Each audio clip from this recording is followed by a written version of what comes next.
Hi, everybody. I'm Whitney Kress. I am a kindergarten through eighth grade virtual school counselor for K 12 schools in North Carolina.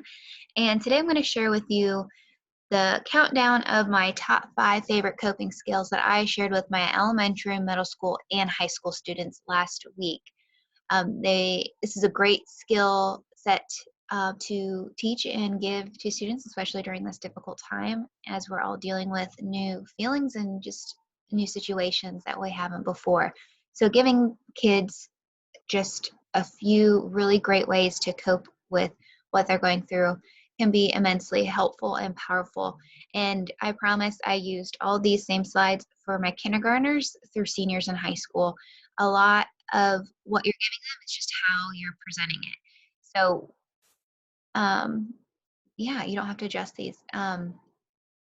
So I started off first with explaining what coping skills are. And coping skills are the way you work through and deal with something hard. And this usually involves working through some big emotions. And I explained some examples of coping skills. Like we already use coping skills every day. You just probably don't know it. Some coping skills we use are healthy coping skills, like when we go ride our bike when we're upset. And some are not healthy coping skills, like yelling at our sister when she takes our toy.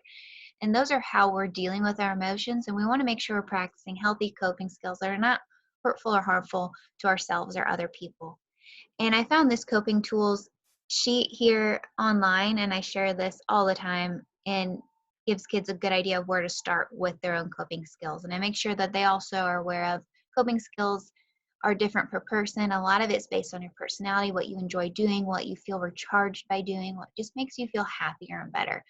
But I have found 5 really good coping skills that have worked for many kids for anxiety and worry. So let's get started and count down from number 5. And number 5, my 5th favorite worry anxiety coping skill is grounding.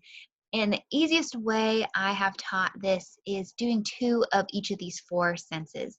And I got these lovely little pictures from our Worry Warrior Teacher Pay Teacher. So if you want those, you will have to pay for those. But they're wonderful visuals, and but you get the gist of this picture, right? You name 2 things that you can hear right now, 2 things that you can feel, 2 things you can smell, 2 things you can see. And I like this little blurb down here. Sometimes when we feel worried, it's hard to think. Our heads might feel like we're spinning, like we're dizzy, and this can help us feel rooted back into reality, into the moment. And I have the kids do this with me in the chat. So, what are 2 things that you hear? I hear my computer and a dog barking outside.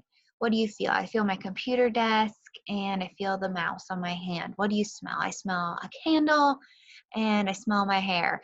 What are 2 things that you see, and that helps them know what it is? Because those of you who haven't tried this or kids haven't tried this, it seems strange until you actually do it. Number 4 is controlled breathing. Of course, deep breathing is so important. And I explain here that breathing is pretty simple for us to do. We do it without even thinking. And when our heart rate races, which it does many times with worry and anxiety, we can help control and reduce our heart rate by doing this controlled deep breathing. And I'll show them with myself on the computer the countdown of the inhale, exhale on my hand, remind them it's not a race with deep breathing. And I like these other visuals too, like smelling in the birthday cake, blowing out the candles, blowing a pinwheel, things like that that they can pick with their favorite one. Number 3 is positive thinking. Thinking positive thoughts is one of the most powerful coping skills you can practice. Many times we find ourselves jumping to the worst possible scenario, and we do not want to get into a habit of that. Most of the time, that worst possible scenario never even comes true, and we end up causing ourselves extra worry and draining our energy for no reason at all. So we know that positive thinking affects the way we feel, which affects the way we act. So we want to start positive, because if we start negative, we're going to feel worse and we're not going to be our best selves. So let's challenge ourselves to think positively. And then I had the kids practice by naming a positive of the situation going on right now. What are you doing with your extra time at home? Number 2 is staying active. Do something active. When we feel worried, sometimes we feel down and don't want to do anything but lay around and on the couch and eat Pop Tarts, right? So we have to challenge ourselves to be getting moving and having that active time each day. And this is great for parents to hear as well.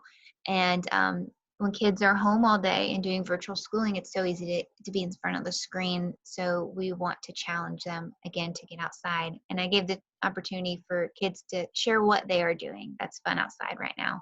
And number one, which is my favorite coping skill, is talking to a trusted adult. And a trusted adult is someone who cares for you, would always keep you safe, and loves you and knows what's best. And that person is usually a parent or close relative. And no, pets do not count in this circumstance. We love talking to our pets, but we need to talk to a trusted adult because sometimes our feelings are too big, complicated, or confusing to figure out on our own. And just saying what we're thinking and feeling out loud can help us feel better. Pretty simple, right? So thank you all for listening. Those are my top 5 favorites. And thank you and good luck. Bye.